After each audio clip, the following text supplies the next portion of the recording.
اس حوالے سے میں صرف دو چار باتیں کہ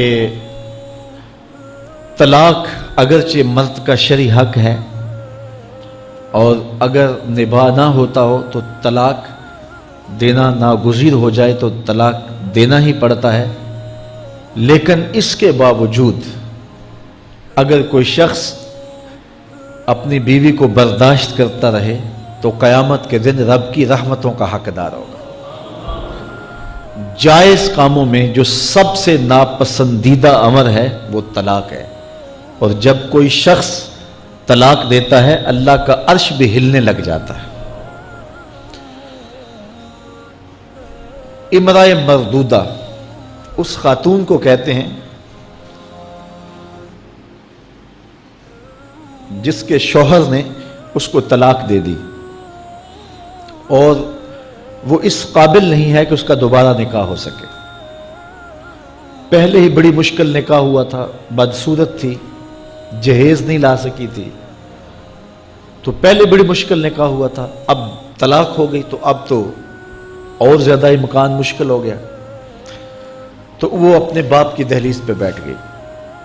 آگے نکاح کا ارادہ بھی نہیں ہے چونکہ امکان باقی نہیں ہے، تو اس عورت کو شریعت میں کہتے ہیں امرأہ مردودہ،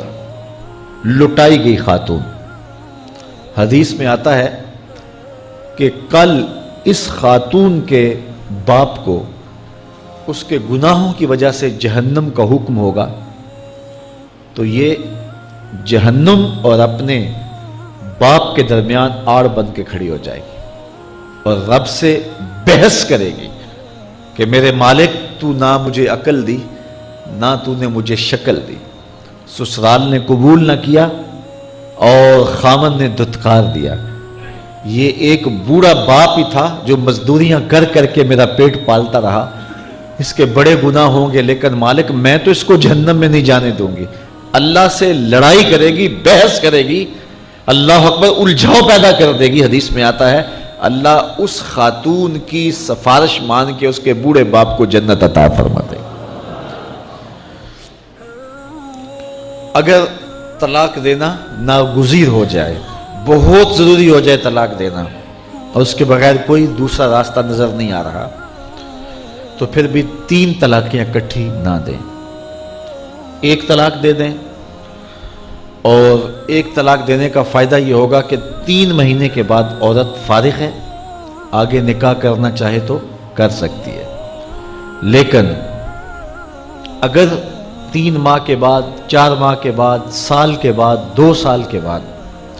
اس نے آگے نکاح نہیں کیا تو دوبارہ ان کا پروگرام نکاح کا ہو جاتا ہے، تو پھر واپس آنا آسان ہوتا ہے۔ تو لوگ یک مشت 3 طلاقیں دے دیتے ہیں اور پھر مسئلہ پوچھتے ہیں، تو چونکہ ہمارے یہاں کثرت احناف کی ہے اور واضح احکام جو شریعت کے ہیں وہ 3 اکٹھی طلاقیں اگرچہ ناپسند ہیں لیکن 3 طلاقیں اکٹھی 3 ہی ہو جاتی ہیں، تو پھر اس کے بعد اپنا مسلک بدلنے کی کوشش کرتے ہیں، یا جو ہے وہ ایسے لوگوں سے فتویٰ دیتے ہیں جن کا یہ فتویٰ نہیں ہے اور ایک عجیب الجھن میں مبتلا ہو جاتے ہیں۔ اس لیے اگر ناگزیر ہو جائے طلاق دینا تو پھر بھی 1 طلاق دینی چاہیے۔ جو 3 طلاقوں سے حاصل ہوگا، عورت سے الگ ہونا، وہ 1 طلاق سے ہی حاصل ہوگا، اور 1 طلاق بھی طہر کی حالت میں دینا چاہیے، عالم حیض میں نہیں، چونکہ ان دنوں کے اندر مرد کا رجحان عورت کی طرف زیادہ ہوتا ہے، اس لیے شریعت نے طہر میں طلاق دینے کا حکم دیا ہے اگر کوئی طلاق دینا چاہے۔ لیکن اگر کوئی حیض میں طلاق دے دے تو پھر بھی طلاق ہو جائے گی، تینوں اکٹھی دے دیں پھر بھی طلاق ہو جائے گی، لیکن 1 طلاق اور وہ بھی طہر میں اگر دی جائے، ہاں مہینے کے وقفے کے بعد دی جائے تو پھر بھی موقع موجود ہوتا ہے۔ تو عمومی طور پہ لوگ 3 طلاقیں اکٹھی دے کے بعد میں پریشان ہوتے ہیں، چونکہ طلاق دینے کے بعد پھر پوزیشن سوچ کی اور گمان کی اور ہوتی ہے۔ تو یہ ضروری باتیں تھیں۔ کار ما آخر شدو آخر ز ما کار نشد، مشت خاک